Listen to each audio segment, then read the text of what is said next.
control the left.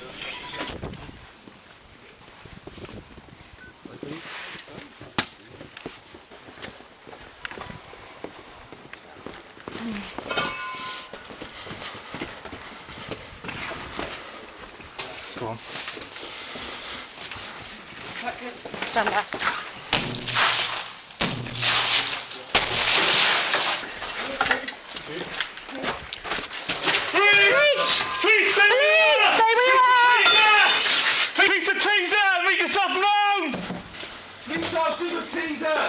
Police a teaser! Stay where you are! Police a teaser!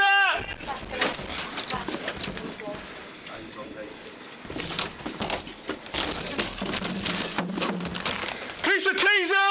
Make yourself known!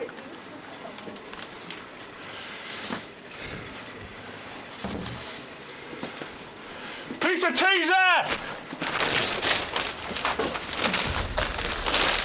Contact front room. Contact to the front room.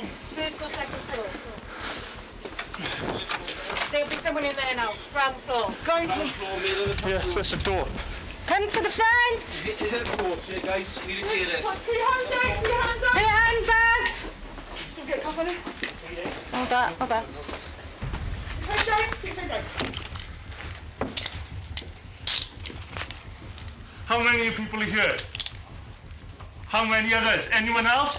One other. January of 2023, we received number of information intelligence from members of the public that number of males were coming in and out of a dwelling on the High Street in Bangor. We identified this building as a dilapidated old shop that had not been used for a number of years. Following conducting further inquiries and utilising the police drone, we identified a heat signature in this building.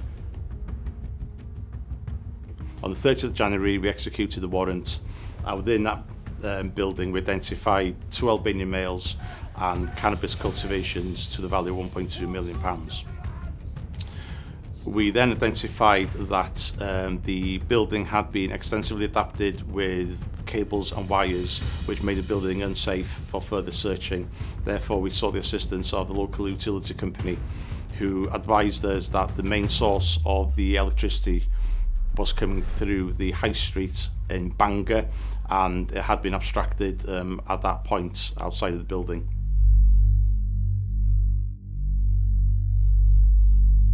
We then conducted further CCTV inquiries in that location and identified a van with the signage of Elev8 come onto the High Street with 6 males in high-vis, and they erected barriers and effectively closed off half of the High Street to dig up the road outside the building and clearly show the males working on the cables outside the building.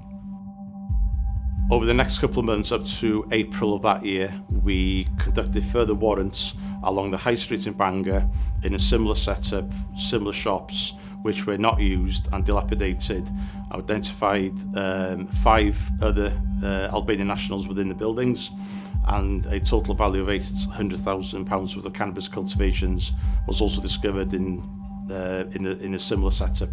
We then conducted further inquiries in relation to the males outside with the Elev8 van, and we identified that these males were from the Merseyside area. We then saw the assistance of ROCU because as a criminal investigation department in North Wales Police, we did not have the capacity to deal with that inquiry. Therefore, I sought the assistance of ROCU. Once the job was tasked to my team, we began to look at Elev8 Civils and Utilities a lot closer, and who was actually working for them. Ross McGinn and Andrew Roberts. They both occupy the position of company director, and they were directing the day-to-day business of Elev8 Civils and Utilities. Graham Roberts is a skilled jointer of three-phase cables, and his role was to join the new cables into the existing cables underground that would eventually supply the cannabis cultivations. As well as Graham Roberts, other people were employed to undertake other roles. One of these was Michael Ashurst. Michael Ashurst's role was to dig up the roads, to expose the cables, to find the cables, using manual tools, hammers and shovels, in order to expose the cables that were underground. In similar roles to Michael Ashurst were other ground workers, and these included Greg Black, Lewin Charles, Aidan Duran, and Jack Sherry. Back past the police station, one direction of Marketplace, maybe Morrison's, and the shorter one or two, just on the opposite direction, towards Tuesday.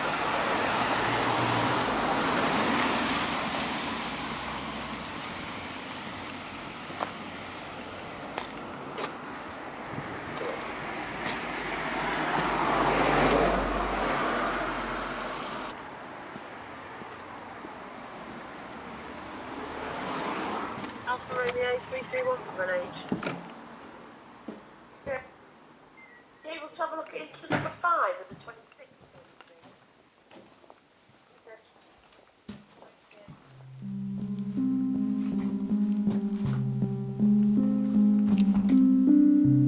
We were able to identify that one of these individuals had been arrested by Merseyside police for an unrelated matter.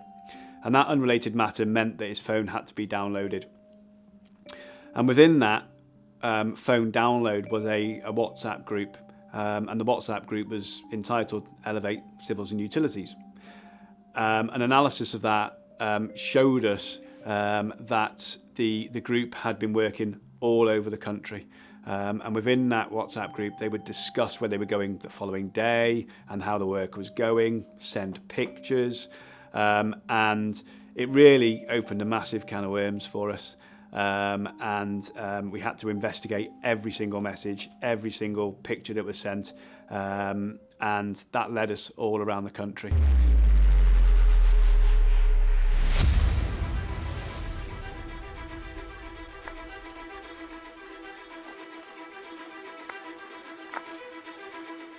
the right is a road turning cannabis, suspected cannabis plant.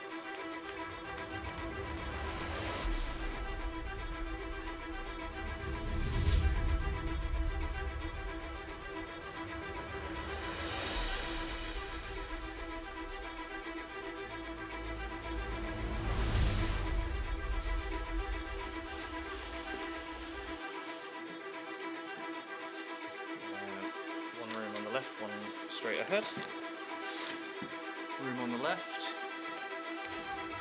has been ducting installed, lighting, electrical boxes.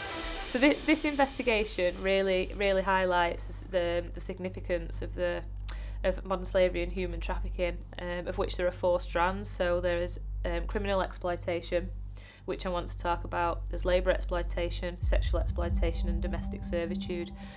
Often people wonder, what does criminal exploitation looks like? And this case absolutely shows what criminal exploitation is. So it's where you have an organised crime group who are operating to make vast amounts of money from cannabis cultivation, and in order to do that they will recruit victims to come and work in the cannabis farms, often in inhumane conditions. Conditions that just wouldn't be livable to you or I, and they will spend weeks, months until that comes to crop. They will tend to the plants. They will, that's the life that they will live in sort of almost like solitary confinement for a number of months, and that is all to support the organised crime network that are behind the operation. So for context, in this case, we're talking about 100 cannabis farms up and down the country that were recovered, which means up to 100 individuals who potentially have been enslaved in those conditions. So far from what we can see, we're still going through the property. There is approximately about an hour. So the cultivation of cannabis requires a lot of electricity. The heat is generated for the growing of the plants by lights. Normally a plant outside would have the sun as its source of heat and light, but that has to be replicated indoors, and this is done by lighting, which, as I said, needs a lot of electricity. So it's of benefit to the controllers of the cannabis cultivations to have electricity for free. In normal houses, electricity is single phase, so within all of our properties, we would just have a single line coming into our house. To get more electricity, you need 3-phase, and this is what Elev8 Civils and Utilities specialised in, delivering 3-phase electric into large-scale cannabis cultivations. In order for 3-phase electricity to be installed into the buildings, Elev8 would need to dig down in the pavement or the road and find the cable that the electricity company supplying all of the houses in the area. This would then need to be cut open, exposing all of the cables inside of it, and these are then spliced into, and a new cable is attached to all of the phases, all of the cables underground, and this is all sealed back up, and then a new cable is then ran into the building or premises where the cannabis cultivation takes place. Right. Nothing. At that point, we discovered that Elev8 had been working in nearly every police force in the country, and we realised that we had a bit of a task on our hands to identify every cannabis cultivation.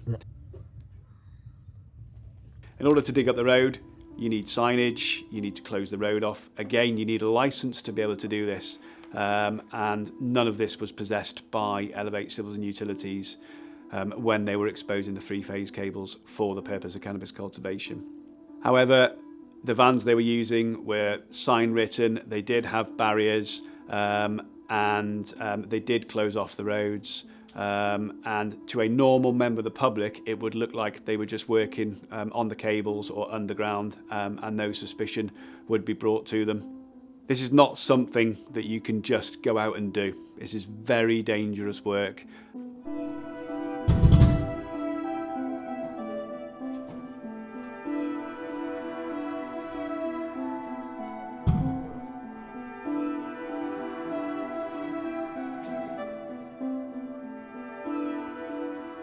We recovered an image of Andrew Roberts, who had his face burnt, and there was some messages around that indicated he'd not connected something properly and there'd been an explosion and he had got burnt.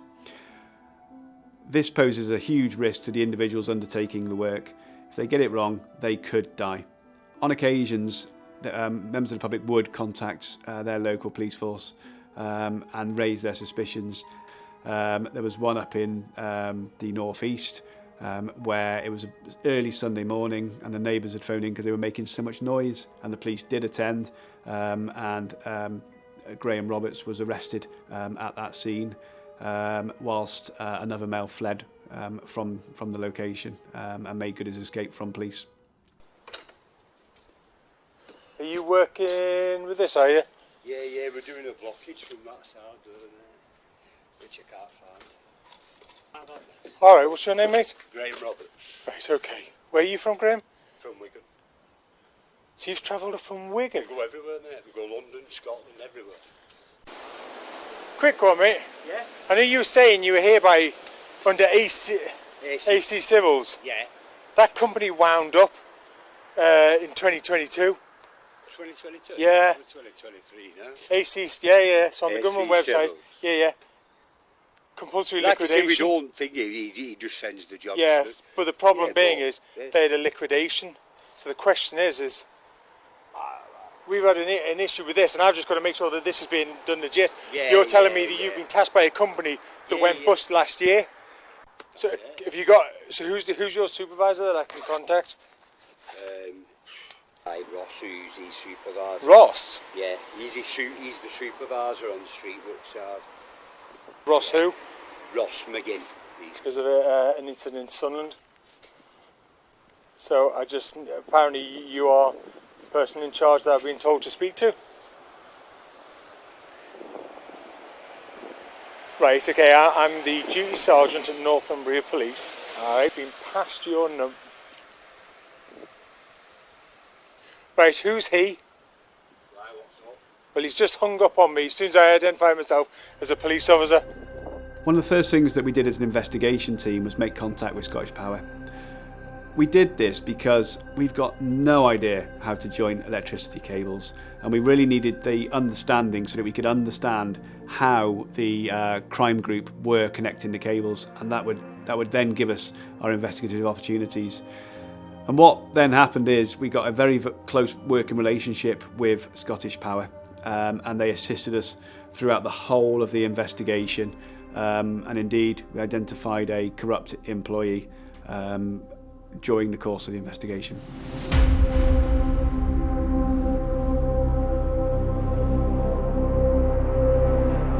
Through mobile phone analysis, we were able to see that Ross McGinn and Andrew Roberts were in contact with someone called Colin White. There would be messages between them, or between the group, that would say, you need to go and see Colin and get the equipment off him, or go to Coles Yard. And it became apparent that Colin White was an enabler stealing professional equipment for the organised crime group so that they could undertake the illegal activity in installing the cables. This was stuff like cables, jointing shells and resin, as well as couplers that are all needed to connect three-phase cables. During the strike day, we used a number of teams across the northwest and the northeast to arrest all 11 members who were currently active within the organised crime group.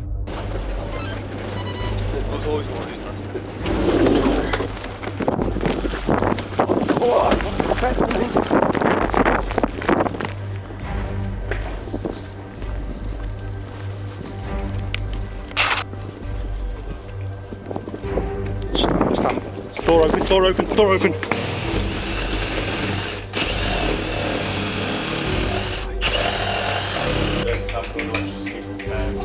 Numerous premises as a result of the cannabis files. She are under arrest, paid out statement, mainly defence, not much my questions. Anything you say. Stay where you are! Stay where you are. Stay there. Back up against the wall.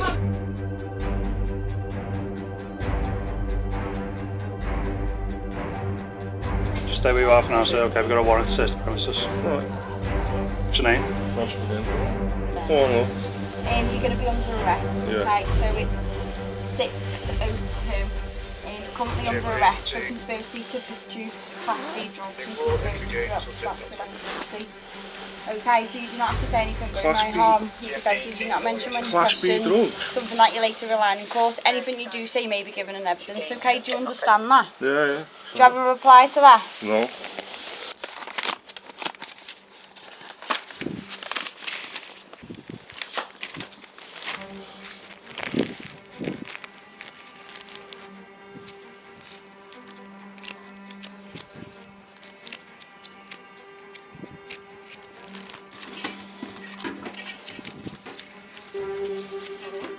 Don't know.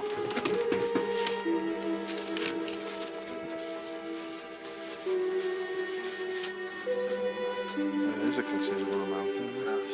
So counted.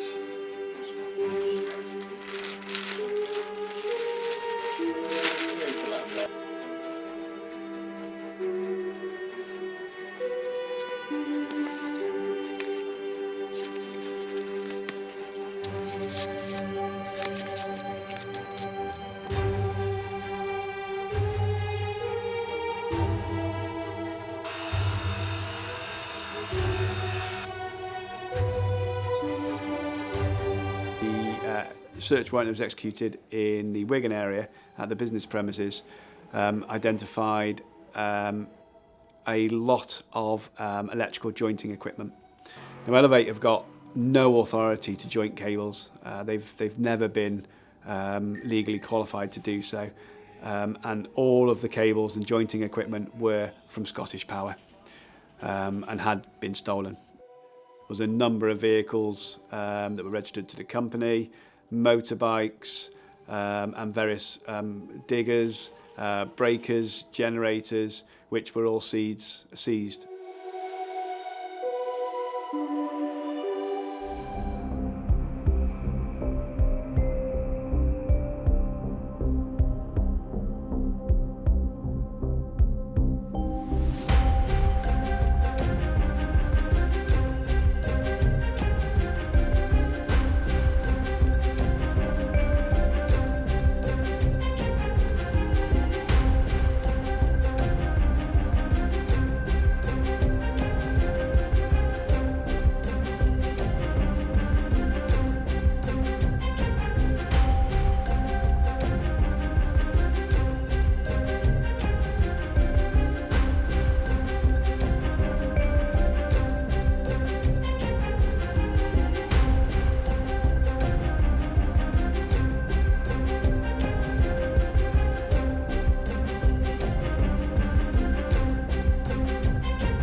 Operation Spark was a protracted investigation, and during that investigation, the value of the cannabis seized was well in excess of £8 million.